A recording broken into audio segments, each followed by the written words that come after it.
Setelah sesajen itu sampean obrak-abrik, sampean tendang, sampean buang, tentunya yang ngamuk itu bukan kok gendruwo, sundel bolong, wewe, atau sosok penunggu gaib yang ada di situ. Bukan itu. Yang ngamuk itu orangnya, Mas. Orang yang sepaham dengan sesajen itu. Bukan Ratu Pantai Selatan, bukan Nyi Blorong, tetapi orangnya nanti yang mencak-mencak itu, Mas.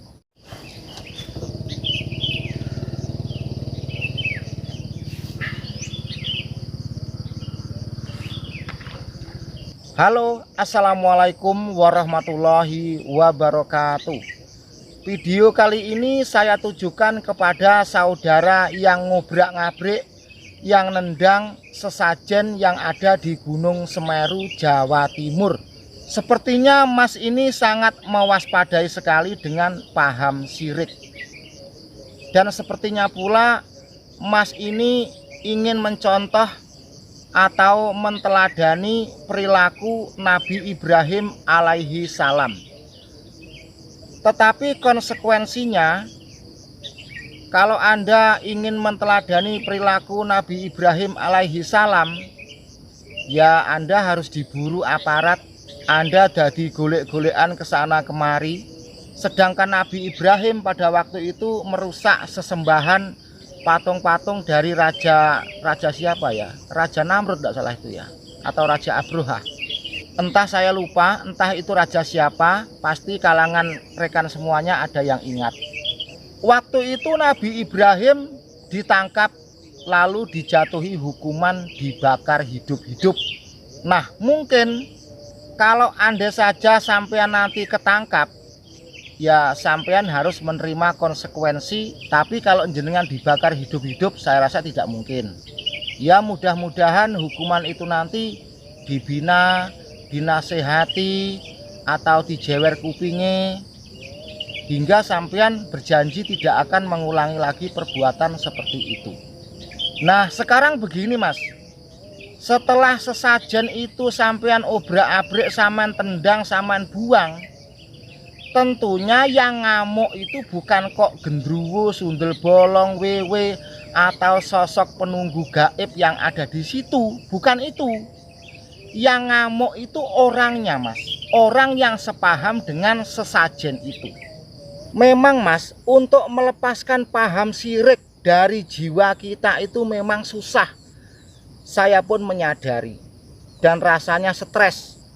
Kenapakah demikian? Saya pernah ngalami. Bisa jadi kalangan orang tua kita atau mbah kita ngomong begini. Kowe kuwi aja nglalekne adat Jawa. Kowe kuwi aja ninggalne budaya Jawa. Iki kabeh ngono budaya sing kudu dilestarekake. Padahal waktu itu saya mempertanyakan arah dan tujuan atau substansi tentang hal itu. Tetapi jawabannya selalu seperti itu. Memang susah. Ya ampun, susahnya bukan main. Muncul beberapa cerita-cerita yang mana cerita itu ada hal-hal ajaib atau kejadian-kejadian aneh. Muncul lagi cerita-cerita horor. Repot juga, bimbang juga akhirnya, ya toh. Jadi video ini dengarkan baik-baik ya. Jangan sampai gagal paham ya. Terutama untuk adik-adik kadang muslim yang masih muda. Biasanya kalangan-kalangan remaja yang masih muda itu sifatnya blokosuto. Apakah itu blokosuto? Blokosuto itu begini. Orang itu bila mana hatinya berkata tidak, pasti akan diikuti dengan perkataan tidak. Dan diikuti pula dengan perilaku dan sikap tidak. Itu namanya orang blokosuto. Atau isi hatinya sama benar dengan ucapan dan perilakunya. Di zaman sekarang jangan terlalu blokosuto, Mas. Di zaman sekarang ini bila mana kita itu terlalu polos atau terlalu blokosuto, repot. Yang repot kita sendiri.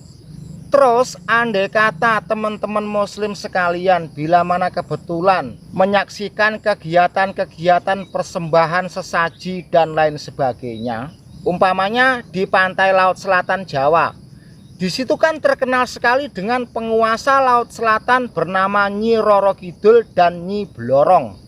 Sesaji itu bahannya mahal, Mas. Tentunya sebelum sesaji itu dilakukan, mereka-mereka itu kan belonjo-belonjo, shopping-shopping di pasar, melengkapi sesaji itu capeknya bukan main. Lah kok di saat sesaji dilakukan ada yang ngubrak-ngabrik, ada yang ngurat-ngarit, ada yang menendang. Pastilah orang yang membuat acara sesaji itu ngamuk-ngamuk. Jadi yang ngamuk itu nanti atau yang bahaya, yang ngamuk itu bukan Nyi Roro Kidul, bukan Ratu Pantai Selatan, bukan Nyi Blorong, tetapi orangnya nanti yang mencak-mencak itu, Mas. Saya sendiri sejak kecil dalam hal gitu-gituan itu paham.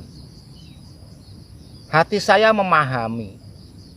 Tapi saya kalau mengingatkan mereka-mereka itu dengan cara yang lembut, dengan cara yang sifatnya itu menasehati, tidak mencela, tidak memaki.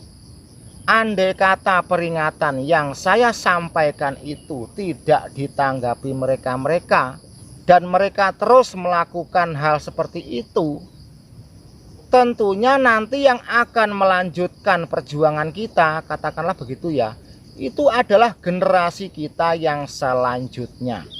Kita jangan memaksakan, kita hanya sebatas menyampaikan. Sebenarnya kata-kata yang kita sampaikan itu ya perlu kamu ketahui, kata-kata itu sebenarnya tertanam dalam hati mereka hingga mereka itu sampai tua, dan nanti pada saatnya mereka itu pun akan meninggalkan paham-paham seperti itu. Tetapi andai kata kita paksakan dengan cara seperti itu, misalnya kita membuang-buang, menendang sesaji, kita akan dicela, dimaki, dan dihujat orang banyak. Walaupun sebenarnya dalam benak hati kita itu bertujuan baik.